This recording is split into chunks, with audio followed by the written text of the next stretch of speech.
Welcome to the City. I'm Anthony Wilson, the Public Information Officer for the City of San Angelo. And joining us for our episode today are our two Assistant City Managers, beginning with Rick Weiss. Rick, thanks for being with us. Glad to be here. So for people who may not know you, talk a little bit about yourself and your municipal experience. Well, I have worked in June, will be 22 years for the City of San Angelo. So I started in the planning department for San Angelo, and then after being there for several years, moved and served as the assistant to the city manager, and then the assistant city manager in the capacity I serve now. And along the way, I've gotten to work with a variety of departments, so have really enjoyed that. And you're a hometown boy. I am. San Angelo is where I call home.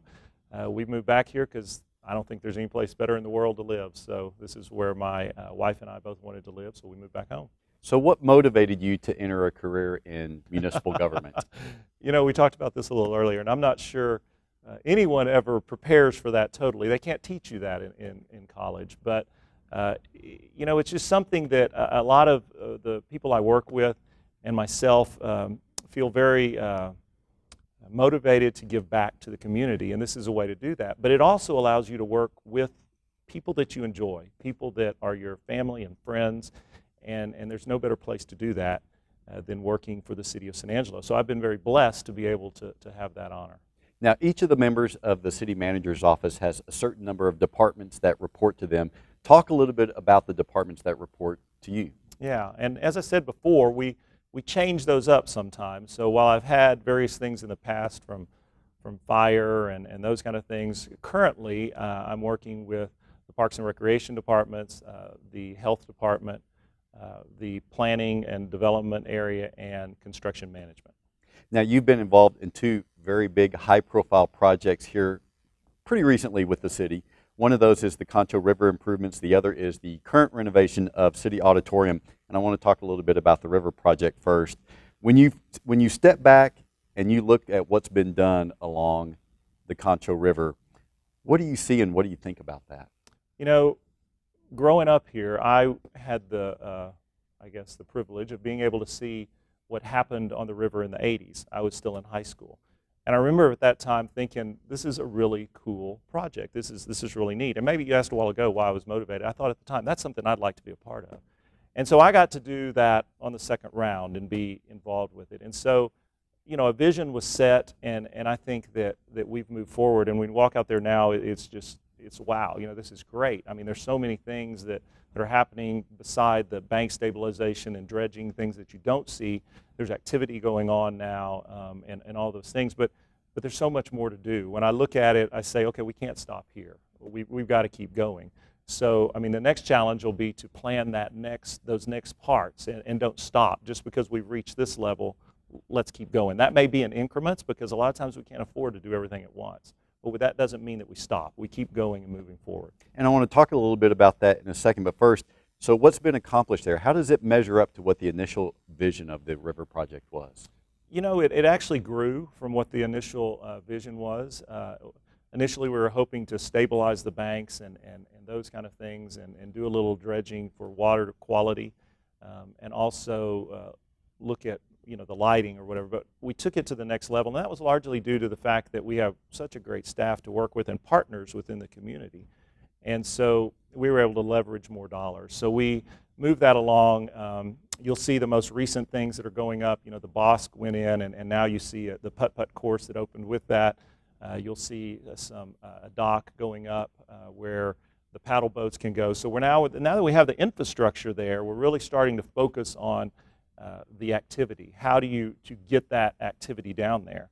You'll also notice that you have neighbors that are joining us. You have the Twisted Route that opened on the river. They partnered with the city and that their balcony goes over. So you see all that activity starting to happen now, which is really the reason we were trying to do it in the first place. Was just to get more activity and people down to the river where they can enjoy what we already have down there. Yeah, it's a gorgeous spot. It should be one of San Angelo's highlights because it's unique to San Angelo. It says who we are. It's very unique to West Texas. So it's just a highlight that we should emphasize. So what in your mind remains to be done? You know, we need to work some more on the economics. We've talked about during the project we bought, for instance, some property across the river. The Health Foundation has partnered, and so those are things we're working on now. How do we market those properties and get activity down there? I'm not saying we want it to look like San Antonio. We won't. I always said San Angelo's sort of in the middle. You have San Antonio that's very developed and very intimate. You have Austin that has a river that's so massive that you really can't feel too much a part of it. And San Angelo's right in the middle of that, so it's a great opportunity. So we have to do that. We're also looking at continuing the creation of spaces along the river. So as you walk the Riverwalk, what experiences do you have? So there's some groups that have approached us now for additions of some more things that you'll see along the river, sort of like the Bosque area you have now. You have sort of a games area. You should experience those type of things as you move along. So we'll be working on those as well. And so do you anticipate that development moving beyond the Rio Concho Bridge up towards the Bell Street Lake and Texas Bank Sports Complex? I think it can move both directions. At the end of the day, it should move both directions because there's different opportunities going both ways. So I think in the years to come, you'll see that happen. Now, I mentioned earlier the renovation of City Auditorium is underway after that venue has been dormant for a long period of time. Talk a little bit about why that has taken so long to sort of launch this project. Yeah, you know, this project is one that is going to be huge for San Angelo as well. And going back to why it's taken, you know, when that project was first envisioned, I believe $3.75 million was allocated for the project from half-cent sales tax funding. And that was purely to do the basics, to try and get that building back in an operating standpoint. It was just wouldn't function. And so we were just going to do the basics, just the minimal. Since that point, because of the community involvement primarily through SAPAC and so many individuals who have given, it's grown from a $3.75 million project to about a $16 million project. And so what we're doing is just drastically night and day different from what was first envisioned. So, you know, we're basically redoing the building. You'll have all the wonderful historic elements that were there, only restored, plus all the modern amenities to make it just a first-class facility to attract shows and just serve the San Angelo for years to come. So when is that project slated to be complete? You know, we just started a few months ago. It's a 13-month project. So, you know, it's going to take a little over a year to complete. And as we go along the way, you know, we've already encountered some surprises as you do with historic buildings. And in this case, you know, one of the biggest ones is you find concrete beams that have little or no steel in them. So, you know, we're having, the great part about the way we're doing it now is at the end of the day, when we get through with this project, this building will be, in my opinion, more stable than it was when it was first constructed. And so it's going to stand the test of time for another 50 years and plus. And for those who don't know, the auditorium is actually going to be part of a performing arts campus. Yeah.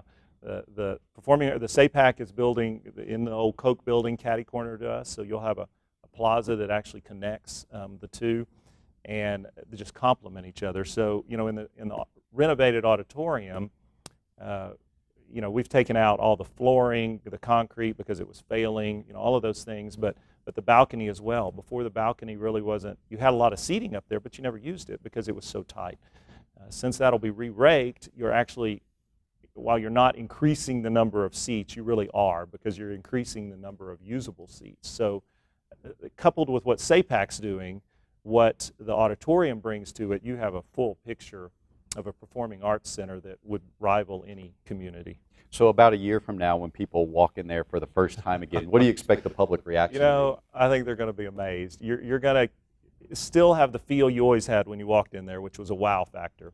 You're like, wow, I didn't realize this sort of facility existed in San Angelo.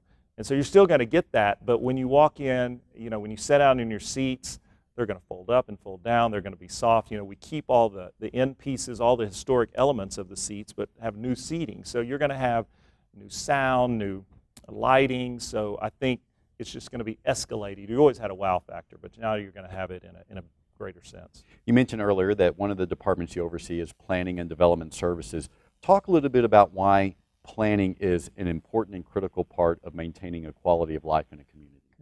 You know, planning is one I've had the pleasure to work with. Again, I followed in some people who did a great job in that area. Elizabeth Grindstaff used to be the director there, and then Mike worked with them for a while as well. But I tell everybody those documents are things that guide every day how our community develops. So you see cities all over the state of Texas, all over the world, and each of those that you go to has a different feel. These ordinances and guidelines say how we want San Angelo to develop. So they're one of the most important things I think that we govern and put in place, because it says who we are and what we want our town to look like and develop as. You also oversee the Parks and Recreation Department, which again is vital to improving the quality of life in our community. What park projects are you the most proud of? You know, we've had a lot of park projects that happen. There are several, you know, we've done several parks themselves, from Kirby Park being one of the first. When I first started working with the Parks Department, Carl White came on shortly after as our Parks Director, and we had a Parks and Rec master plan that was done in the 60s, and this was in the 90s. So one of the first things we did was do a new one, and we keep that updated, but it highlights what the citizens want. One of those things were trails. So you'll see now that we've implemented a lot of that. Another one was a pool. You know, well, we had a pool, but it was just really a hole in the ground. So we took that historic element and turned it into something just really fun and usable. So I'd say the pool is one of my favorite ones. Love municipal pool. The sports complex is another. The river will always be one of my favorites. So what's the next big park project that's on the radar screen? You know, they're trying to finish up some of our community neighborhood parks and get those in line, because those are ones that really touch people's lives. But other than that, we're going to see some additional work over at the sports complex. And, you know, there's always a vision. There's talk of a new recreation center for the city of San Angelo, which would be awesome. So there's always a vision, and I encourage people to do that, because if you don't set that vision in the forefront, you can't figure out how to get there. So I think there'll be still some exciting things to come. Last question. One of the things that you also mentioned is you oversee the Health Services Department. This is a very challenging time to provide those sort of services, because state funding to them has been diminished somewhat. How do you balance that, where you provide the service with less funding from the state? You know, that is always a challenge, and you never know what the state's going to do. You try to predict. Sandra Villarreal is our health official, and she's done a great job of trying to leverage dollars where we can, coupled with what the city puts into the program. But she has done a good job of securing through new programs funding that helps keep our nursing staff in place. It's one of those departments that no one really thinks about too much until we have a problem, and then you want them. So, you know, that group over there has been challenged with immunizations as the state cuts back and all of those kind of things. I can't say enough good about those ladies who work over there. They are the most caring individuals, and they go above and beyond to make things happen. So it'll continue to be a challenge, but I think that with the creativity of Sandra, she's been able to work with the state in creative ways to still fund our positions without having an extra burden on the city's general fund. We've been talking with Rick Weiss. He is one of our assistant city managers. When we return, we'll be talking to his counterpart, Michael Dane. But first, we have a special news report for you. Having worn the uniform for 54 years, Dwight Clark was seemingly a firefighter forever. So it was a fitting tribute when his peers and colleagues from the places where he began and ended his firefighting career gathered on April 4th to lay him to rest and to pay their final respects. In doing so, his admirers, and they were many, used the same language in describing him: dedicated, committed, steadfast. Clark joined the San Angelo Fire Department on July 1st, 1959, following his father into the profession. Not 2 hours into his first shift, he responded to his first fire. Over the next 32 years, he built a reputation as an able leader, earning promotions to battalion and assistant chief.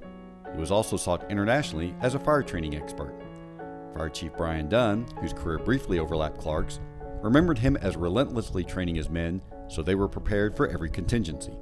There are thousands of firefighters that are better firefighters because of Dwight Clark. Following his first retirement, Clark spent 1 year as Austin's fire chief, then worked for the Georgia Fire Academy. In 2001, he joined the Forsyth County, Georgia Fire Department as a deputy chief. Among the group of Forsyth County firefighters who drove to Texas for his funeral was his son Matt, himself inspired by his father's example to join the fire service. After emotionally singing his father's favorite song at the funeral, Matt Clark described his father as a shepherd, protector, and rescuer. He said the funeral gathering amounted to a small snapshot of his father's reach and influence. Never asked for any recognition in return, but it's all been in the name of enabling the rescuer to save lives.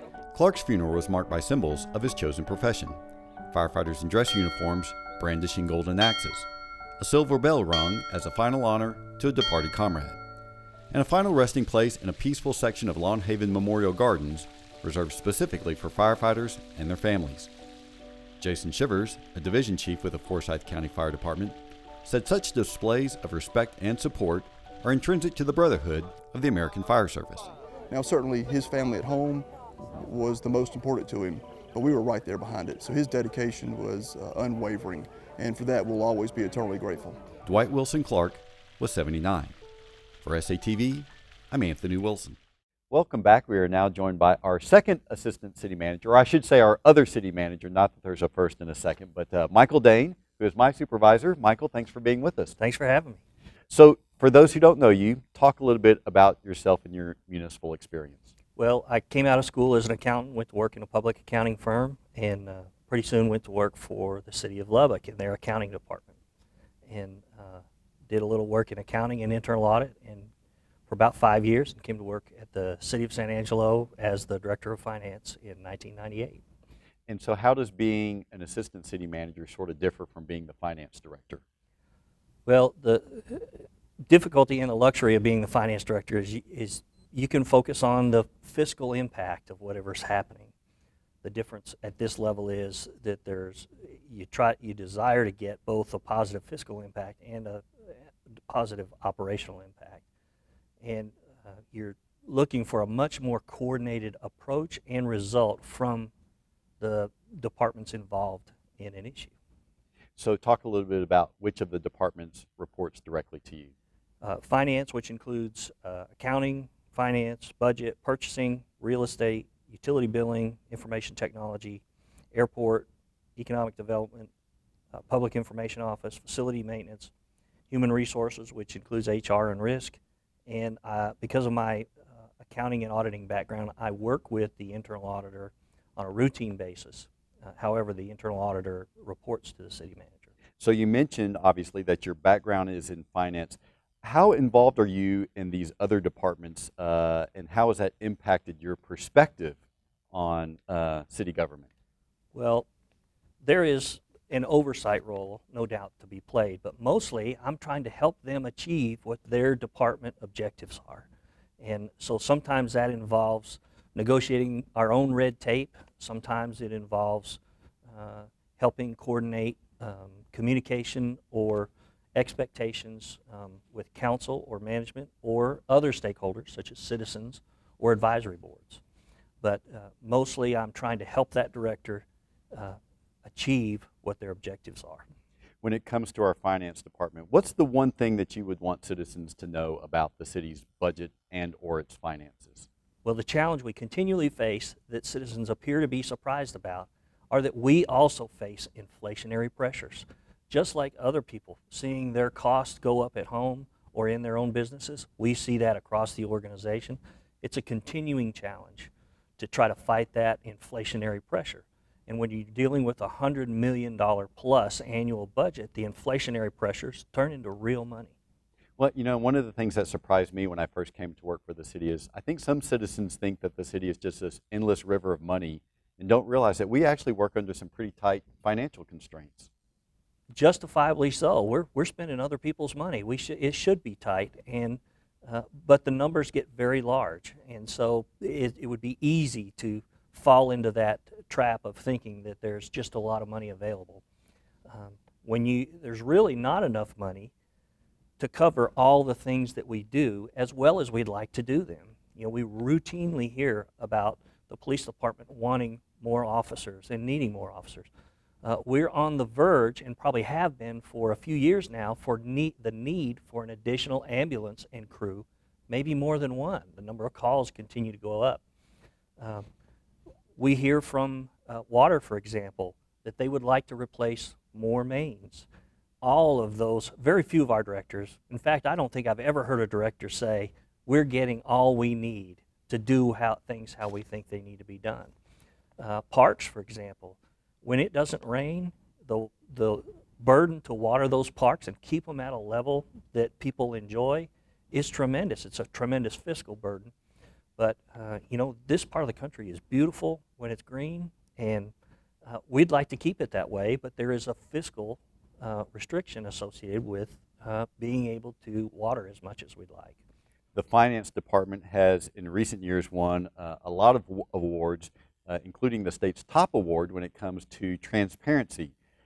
Here's your opportunity to brag about the finance department. We just have a super team, leadership team in our finance department.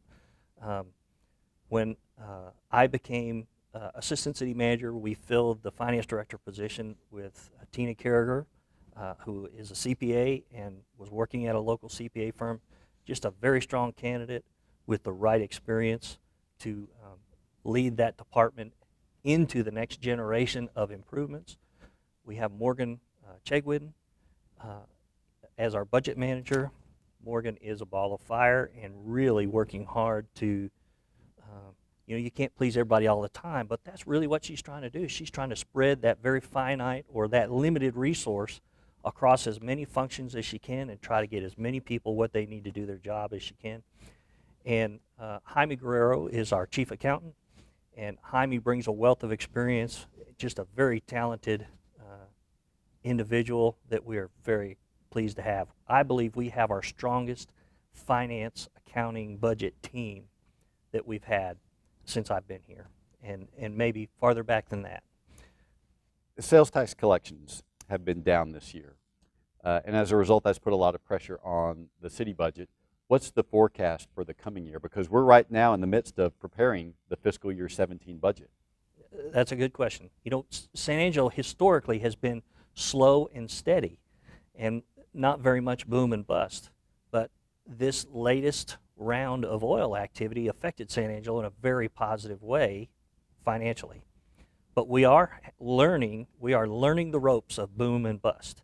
And so we now watch that sort of financial information much more closely, that industry information much more closely, because it can have such a tremendous impact on our budget. Right now, we are estimating that this year will be down $1.6 million in sales tax revenue. Compared to the prior year. To the prior year. And at the same time, trying to forecast as we begin preparing next year's budget where we'll be. That's a very difficult task because there is the possibility that it could continue to go down a little bit. We think we're near the bottom. It could remain steady, or we could take off again. And so we're probably going to be planning on the lean side and allow the upward positive experience to take care of itself. The Human Resources Department is one of those that reports to you, and as you well know, that's one of the City Council's 5 priorities is improving city employee pay. Why is that such a critical investment for the city? It just pays huge operational dividends to have effective, dedicated employees doing those jobs. We've all had experiences where we've contacted an organization either in person or by the phone and had a very positive, solution-oriented employee handle our issues. And we've been on the other end of the spectrum also where we've contacted organizations where it didn't seem like they even heard us, much less were working for a solution for us. When we have those employees that have that solution-oriented customer service focus, we want to keep them. It makes life so much better for us in the organization and for our citizen customers. We just need to keep those people, and we need to be able to attract those people. San Angelo is fighting a reputation for being at the low end of the pay spectrum. And so we're already swimming upstream in that regard. And we want to attract and retain the best talent we can afford. Now, in the Neighborhood and Family Services Department, which again is one of the departments that reports to you, there are a lot of emotional issues that seem to spring from that department, mostly involving code compliance and our animal services divisions. So how do you and those employees try or hope to approach and respond to citizens dealing with those very emotionally charged issues? those are very difficult issues. Our neighborhoods are where we live. It's where our quality of life is. And so, you know, as far as code goes, one man's indulgence is another's nuisance. And so when we have people with those differences of opinions, it can get very emotional. And so they try to be very focused on the solution and accommodating movement toward legal compliance when we're in those situations. Another is in animal services. You know, there's a basic health-oriented, community health-oriented aspect to animal services, which is very much about human health and assuring that animals which are a danger to themselves or to others are removed from that situation. But clearly, our objectives go far beyond that because of our feelings for those lives. There are very few people that don't go through at least some stage in their life where their closest companion is an animal. And so that is an indicator how strong those feelings can be. And so we do try to satisfy those health-oriented issues, human health-oriented issues, but we try to go far beyond that and try to get those animals healthy and placed. We want to move them out the front door, not out the back door. Talk about some of the successes that you're most proud of when it comes to animal services. That's a great question. This last full month of March, we had 0 animals euthanized because of space or time in the shelter issues. And that is because those staff members are working very hard to cooperate with our citizen stakeholders.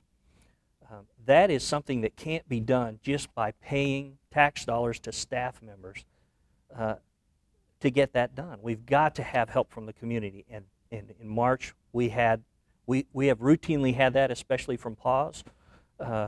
But in March, we had a couple of events. Jennifer McCon raised $10,000 so that she could facilitate events which would allow low-cost adoption.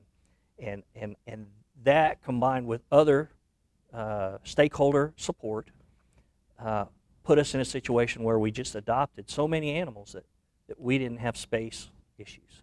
It's just outstanding stakeholder support. The airport's another department that reports to you. How optimistic are you that San Angelo will, at some point, land a second carrier? Well, at some point, the economics are going to be right, but they've got to be right for the airline.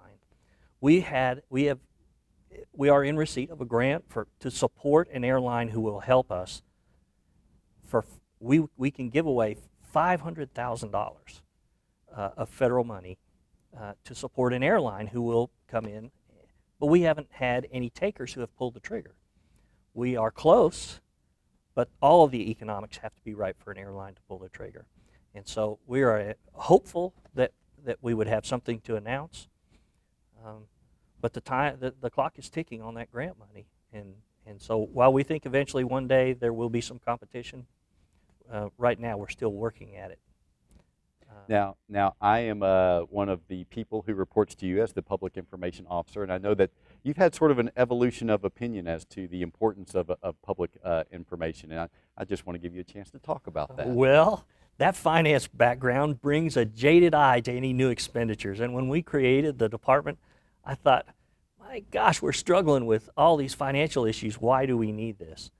And since we've worked together through the years, and I've seen us go through so many issues which could have been avoided or made better through better communication. It's clear that many of the struggles we go through with our citizens and customers can be avoided if we will adequately communicate what the situation is. People find that something has changed, and that's when they hear that there was an issue. They don't hear about all the difficulty we're having, the struggles that council is going through to make a decision, and then what the basis for the decision was and how that will impact services. They just, all of a sudden, they know that some service level has changed. And so effective communication throughout the process really yields better results for our customers and for our staff. We've been talking with Michael Dane. He is the Assistant City Manager for the City of San Angelo, and we hope you'll join us for the next episode of The City.